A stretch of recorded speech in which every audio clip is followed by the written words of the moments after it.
करतो पिंपरी चिंचवड महानगरपालिकेचे पोलीस आयुक्त श्री कृष्ण प्रकाशजी.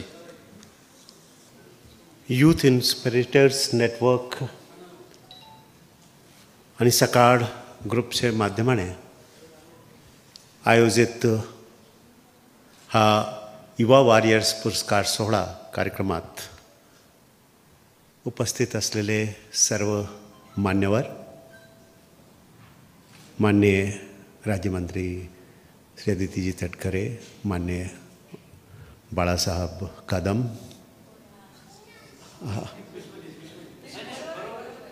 आम्ही तिथे सांगलीला होतो ना, त्यामुळे मी बाळासाहेब कदमच बोलत होतो.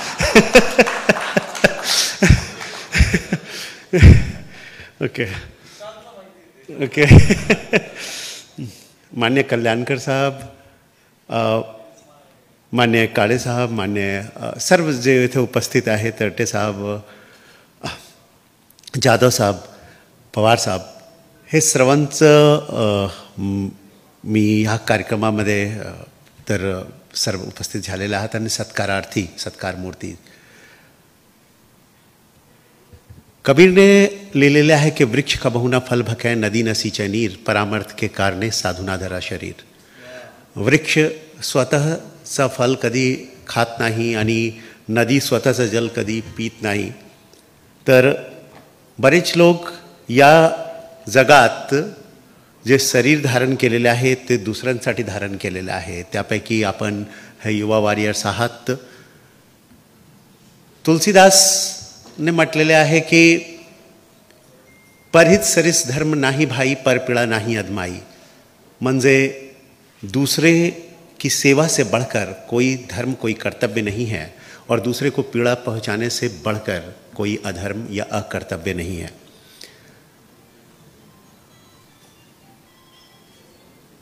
ज्या महात्मा गांधीचा वारसा घेऊन आपण पुढे चालतो आहोत, त्याने सांगितलेलं ते जे नेहमी त्यांच्या सर्वात प्रिय जे भजन होता, बरेच लोकांना माहीत नसेल पण नारसी मेहताचा भजन होता त्यांचा सर्वात प्रिय भजन, आणि तो होता की वैष्णव जन तो तैने कहिए जो पीर पराई जाने रे, पर दुखे उपकार करे तोय मन अभिमान न माने रे.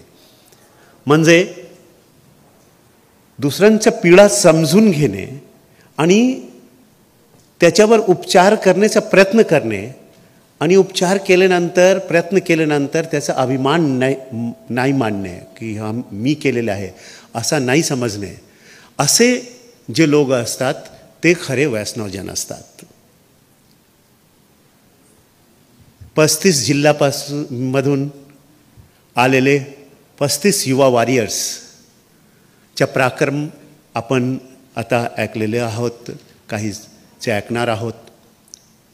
या लोकांनी जे पराक्रम केलेले आहे ते पराक्रम अत्यंत महत्त्वाचं आहे. कारण युद्धात जे सीमेवर असतात त्यांना त्यांचे दुश्मन माहीत असतात. त्यांच्याशी युद्ध लढा देताना, संघर्ष करताना त्यांना माहीत असतात की कोणाशी संघर्ष करायचा आहे. पण समाजामध्ये जे चांगुलपणाची चळवळ आहे, जे संघर्ष आहे, ते समजणे अत्यंत कठीण कार्य आहे की काय करावं लागेल. अशा परिस्थितीत म्हणजे तुम्हाला एक नवीन आउट ऑफ बॉक्स थिंकिंग करावा लागतो की समाजामध्ये आत्ता काय गरज आहे, प्रतिसाद द्यावा लागतो. म्हणजे तुम्ही जसा महावीर स्वामी जे जैन धर्माचे 24वें तीर्थंकर आहेत आणि तथागत गौतम बुद्ध ज्याने बौद्ध धम्माचे प्रतिपादन केले, त्याने त्या काळाची परिस्थिती बघता एक प्रतिसादात्मक पंथ दिला त्या लोकांनी. म्हणजे जे समाजाची गरज होती, प्रत्येक जे युवा वॉरियर्स यापैकी आहे त्याने समाजाची काय गरज आहे ते शोधून आउट ऑफ बॉक्स थिंकिंग करून त्या काळाची समस्या, त्या काळाची गरजा ओळखून त्याच्यासाठी कार्य केलेले आहे. आणि हे अत्यंत श्लाघ्य, स्तुत्य आणि प्रशंसनीय आहे आणि हे एक मोठी गोष्ट आहे. तुम्ही पण एक प्रवर्तक सारखा काम करत आहात. तुम्ही फक्त एक पराक्रमी नाही आहात. पराक्रमी कोणाला सांगतात? मतलब महावीर स्वामीचं नाव महावीर नव्हता, गौतम बुद्धांच्या नाम बुद्ध नव्हता. महावीर यामुळे झाले कारण त्याने इंद्रियांवर विजय प्राप्त केले. जितेंद्रिय यामुळे जिनेंद्र सांगतात, जितेंद्रिय आहेत ते. तसंच गौतम बुद्ध का सांगितले गेले? कारण ते एकमात्र असा व्यक्ती होते, ते सांगत होते मी काही सांगतो त्याच्यावर भरोसा करू नका, तुमच्या बुद्धीचे कसोटीवर हा खरा उतरतो तर त्याच्यावर भरोसा ठेवा, त्याच्यावर विश्वास ठेवा. म्हणजे ते बुद्धिप्रमाण्यवादी होते. ते सांगितले की मी सांगतो आहे त्या पथावर जाऊ नका, मी ज्या पथावर चालून दाखवलेले आहे त्या पथावर जावा, मी मार्गदर्शक आहे, मी प्रभू या भगवान नाही आहे, माझी पूजा करू नका. हे महत्त्वाचं आहे की तुम्ही वीर आहात, तुम्ही बुद्ध आहात, कारण तुम्हाला समाजाची काय समस्या आहे, समाजाच्या काय गरजा आहे ही ओळख तुम्हाला पटलेली आहे. आणि त्यामुळे तुमचा कार्य या देशाच्या निर्माणासाठी अत्यंत महत्त्वाचं आहे, या समाजाच्या या राज्याच्या निर्माणासाठी अत्यंत महत्त्वाचं आहे. मी नेहमी सांगत असतो, अब कोई फर्क नहीं पड़ता इस मुल्क को राजा राम बने या रावण. जनता तो बेचारी सीता है, राजा रावण बना तो धोखे से, मृगमरीचिका से वनवास के दरमियान हर ली जाएगी, चुरा ली जाएगी, उठा ली जाएगी. और राजा राम बना तो अग्नि परीक्षा के बाद भी, वनवास के बाद भी, अग्नि परीक्षा के बाद भी वनवास को भेज दी जाएगी. अब कोई फर्क नहीं पड़ता इस मुल्क को, इस राष्ट्र को, इस देश को राजा कौरव बने या पांडव. जनता तो बेचारी द्रौपदी है, पांचाली है. राजा कौरव बना तो भरी सभा में चिरहरित कर ली जाएगी, वस्त्रहरित कर ली जाएगी. और राजा पांडव बना तो जुए में हार दी जाएगी.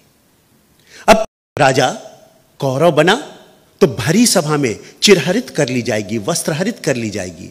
और राजा पांडव बना तो जुए में हार दी जाएगी. अब कोई फर्क नहीं पड़ता इस राष्ट्र को, राजा हिंदू बने या मुसलमान. जनता तो बेचारी मुकी अबोली लाश है. राजा हिंदू बना तो जला दी जाएगी, राजा मुसलमान बना तो दफना दी जाएगी. इस देश को राजाओं की जरूरत नहीं है, या देशाला राजांची गरज नाही आहे, या देशाला राजनीतीची पण गरज नाही आहे. या देशाला लोकांची गरज आहे, असे लोकांची जे लोकनीती करतात. कारण हे लोकशाही आहे, लोककल्याणकारी राज्य आहे. आणि लोकनीती काय आहे? हेच जे तुम्ही करत आहात. जे सुज्ञ नागरिक आहे ते सुज्ञ नागरिकची गरज आहे. ऐसे लोगों की ज़रूरत है जो समाज का, देश का, राज्य का गर्जा समझते हैं, उसके अनुसार प्रतिसाद दे सकते हैं. आप में वो चीज़ देखकर हमें गर्व होता है. और महाराष्ट्र में खासकर मैं देखता हूँ हर जगह लोगों में एक उत्साह होता है. विषम से विषम परिस्थिति में, मुश्किल से मुश्किल परिस्थिति में मैं आप लोगों को सच्चा हीरा मानता हूँ. मैं आप लोगों को खरा डायमंड म्हणून ओळखतो तुम्ही लोकांना. का बरं? क्योंकि एक शायर ने कहा है कि तुम में हीरे की शिफत हो तो अंधेरे में मिलो, धूप में कांच के टुकड़े भी चमक जाते हैं. म्हणजे the purest of diamond is not the diamond which glitters in the day light, but the purest of diamond knows to showcase the artwork of light in the darkest moment, in the darkest places. अंधारतम क्षणामध्ये जर तुम्ही positive करू शकला, सकारात्मक देऊ शकला, तर त्याच्यापेक्षा मोठा हीरा आणखीन कोणी नाही. और तुम्हारे हीरे की चमक सबको रोशनी देगी, सबको पथ प्रदर्शन देगी.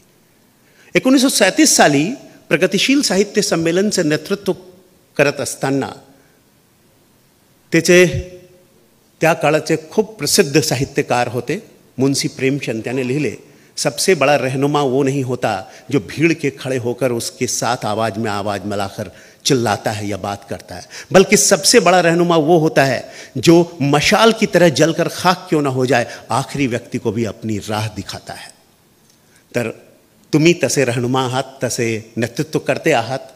प्रत्येक व्यक्ती एक विशिष्ट व्यक्ती है और वो विशिष्ट नेतृत्व अपनी अपनी जगह से दे सकता. तुम्ही देऊ शकतात आणि तुम्ही ते करत आहात.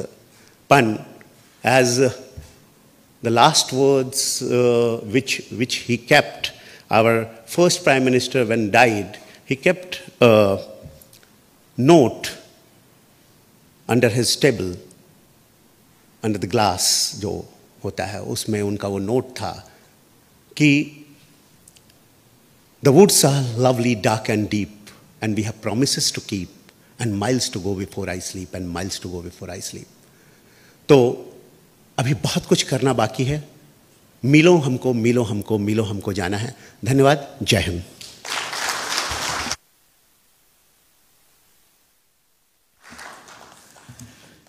केपी सरांना